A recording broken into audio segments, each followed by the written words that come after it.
Atlanta was top of the list. You know, we've been working on sort of Baltimore, Maryland, DC. A little bit more continuously. I think Chicago is sort of probably underactive in that regard.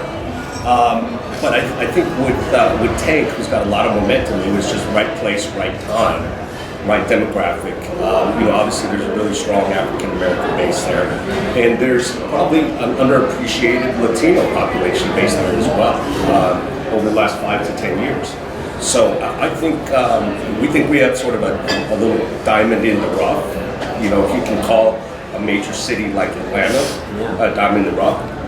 But from a boxing perspective, we think there's a lot of opportunity. Do you see you guys kind of going back to Baltimore and Atlanta, making those kind of part of the league? Well, going into those kind of markets, you gotta know what you got.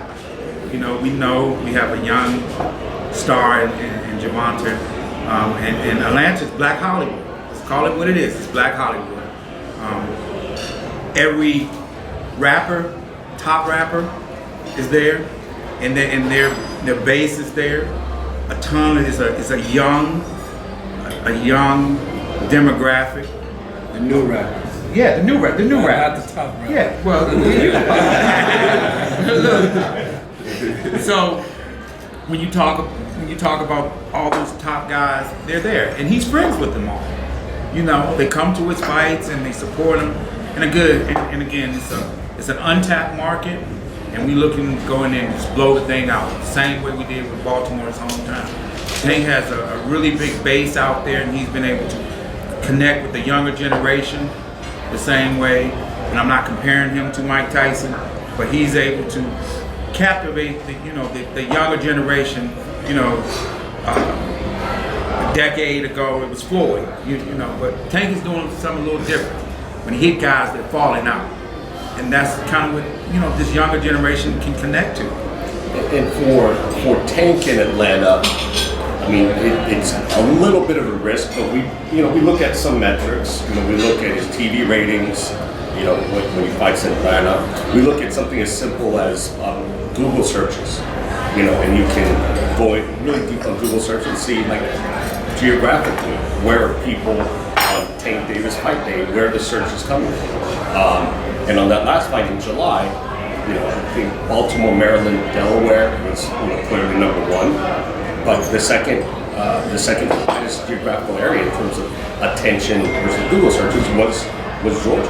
I know when obviously you go into like a Latino heavy market, for example, you have to obviously do Spanish language TV. When you go into like an African American market, are there different avenues that you guys have to go in terms of promotion or advertising? Well, boxing is entertainment. I mean, that's what we're in the entertainment business. And traditionally, when you go into these markets, you have to kind of rely on the boxing media. It's a different kind of. The business is growing, and more of the younger generation is looking at it as entertainment. So that's kind of where you got to put your focus on, and we have a great plan going in, and it's going to be a great fight, great night, sellout, and it's going to be well received from the fans across the world. And I think specifically in Atlanta, urban radio will be key. With the music base there, and with rappers and others. That's one of the heaviest areas we'll see, both in terms of PR and Any concern going up against college football that day? this is sort of, you've all heard me. The last 5 years have been brutal in terms of the TV media. Like anytime from October through December, and now even early January, February, you're going against NBA now in Saturday nights. So, sure, is it optimal? No, but we think that there's enough of a population base that they'll support both, certainly in terms of the gate and team. There'll be something there. What was the last time? I'm glad you asked that. 1998. Yeah. It was a Showtime event, Holyfield, Von B. Yeah. Okay. in the Atlanta Dome. Which will be re-showing that night for all of you.